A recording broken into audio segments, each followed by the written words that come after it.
Wow, what a win for us today, man. We absolutely had to win that game today. Losing it was out of the question. I predicted a 2-1, we got a 2-0. It probably should have been a 2-1 on a course. Yes, nice one.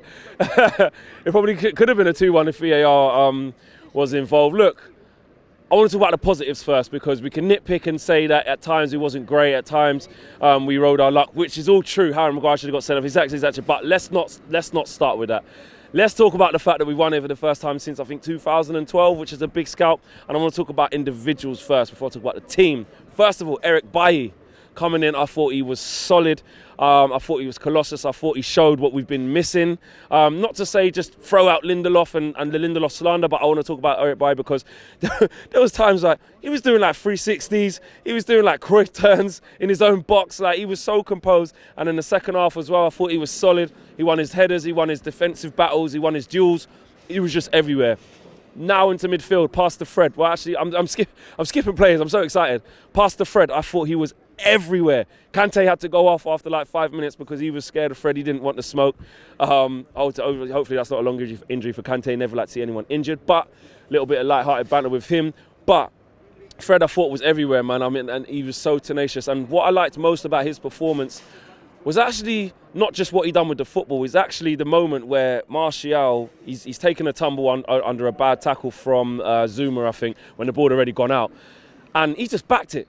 I just like that side of it. So think about what Pastor Fred's done in the last week. He's gone on a podcast in Portugal or wherever it is in Brazil, lifted the lid on what's going on, saying there's a man out there who's vain, we've got problems, we've got this. So he's done that. Yeah, he's been out in Marbella, caught a tan, come back, put Kante on the bench, yeah. Gripped up Rudiger, yeah, and played well. So Fred, for me, he's done his thing, yeah. Wan-Bissaka, look, we have a lot of question marks, or some people have a lot of question marks over how good he is going forward. Can he kick on to that next level? He provided a great assist for Martial. Big up Luke Shaw as well, man. I thought Luke Shaw done very well in that little inside centre half, left centre back. I think that's going to be, as he's played that position quite a few times. Every time he's played it, he's played very well. Brandon Williams, I thought, was very good as well, very tenacious again.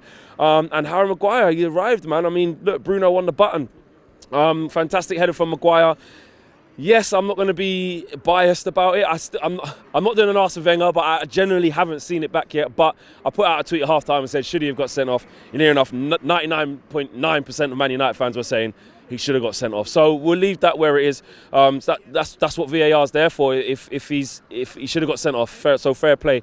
And the two VAR disallowed goals, that's what it's there for. I haven't seen them back, but I'm hoping and guessing that they wasn't close. I'm hoping that it was just a straightforward offside and obviously a push on whoever that was. And then can we go on and get the second goal after those little setbacks, after Chelsea are starting to build momentum?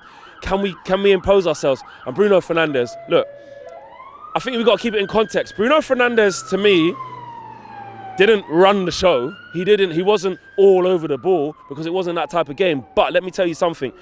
The small things that he had to do, the simple things he had to do, he did them well. And when the moments of quality were needed from him, he was right on the money.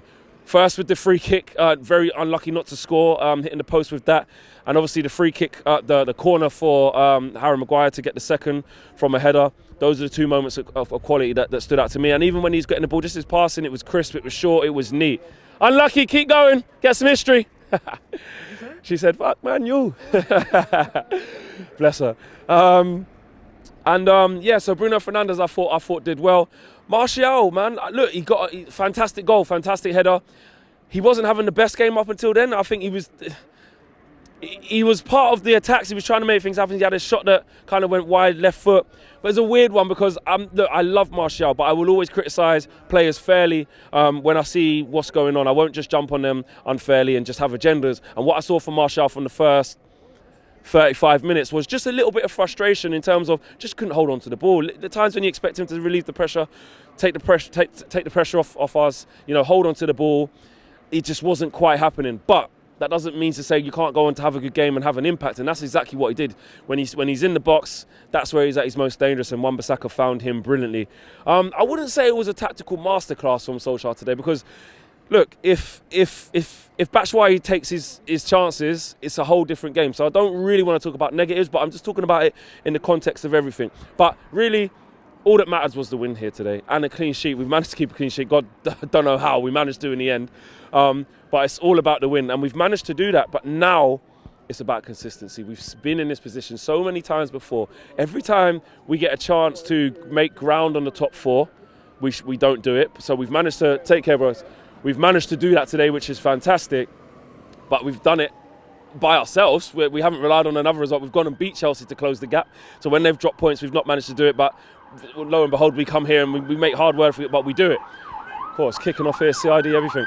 But we've got Watford at home next game in the Premier League. That's going to be a tough game. And for me, that's where we're going to find out just how serious we are about getting this top 4 position, because there's only, 12 Premier League games left. The games are running out. We can't keep relying on other teams to keep dropping points. At some stage, we're going to have to take control of our own destiny and grab the position by the scruff of the neck. So for me, it's all about that Watford game. You know, they're down there, they're fighting for their lives. It's going to be tough. It's going to be difficult. Does Solskjaer go with the same shape? I think not. I think, no disrespect to Watford, but I think we should be trying to attack. I think we should be more on the front foot. I don't see the need to have a back 5 for me, or a back 3 with wing backs. I don't see the need for that. I think he can go with the 4. And Igalo as well. Igalo was fantastic. When he come on, he nearly got a goal there for himself, and that would have been a great icing on the cake there for Odin Igalo. His movement looked sharp. He looked like he was ready to go. And look, why not start him against Watford? You know, well, we've got Bruges next, so maybe we might get a start out there against Bruges. But certainly for the Premier League game, having played against Watford, it's just match made for Igalo to win us the game against Watford. You can just see it happening. But it will be a tough game, man. I like Watford. I want them to stay up, to be honest. But not next week. We need to get 3 points. Who's my man of the match? Wow. I'm acting like you guys just asked me. Sorry, you didn't ask me, but I'm just going on to man of the match. You know, I'm excited. Leave me alone. I'm gonna go with it. It's got to be Fred, isn't it? Fred was everywhere. I think I'd give him man of the match. Yeah, I mean, Maguire's up there. I thought, yes, okay, you can argue he's lucky to stay on the pitch, but apart from that incident, which he wasn't sent off for, I thought he was commanding. I thought he was everywhere, and he got his goal. Fernandes, good in moments. Dan James, not so much so. I thought he did okay. Wan-Bissaka was good. Luke Shaw was good. But yeah, it's got to be Fred for me, man. I think he's just showing that he's just growing in confidence, and he's really becoming an integral part of our team. And like I said, the way he's looking after his teammates, not just with the football, the way he's, you know, paying attention to detail and backing it, I love that, man. I'm here for that whole shithousery, to be honest with you. I really am. And we've got 3 points here, and that is the most important thing. I'm off. I need a drink. I'm going to go milk it on Blues Fans TV. That's what I'm going to go do. Have a laugh at them, rub it in their faces, and hopefully roll on the next 2 games. We need 2 W's, man. Peace. Big thank you to you guys for watching the latest of our videos. And if you want to check out more, make sure you do that just to the right of me. We are the biggest and best Manchester United channel in the world. Make sure you check us out on all of the socials as well. Facebook, Instagram, Twitter, and YouTube. The socials are along the bottom. Peace.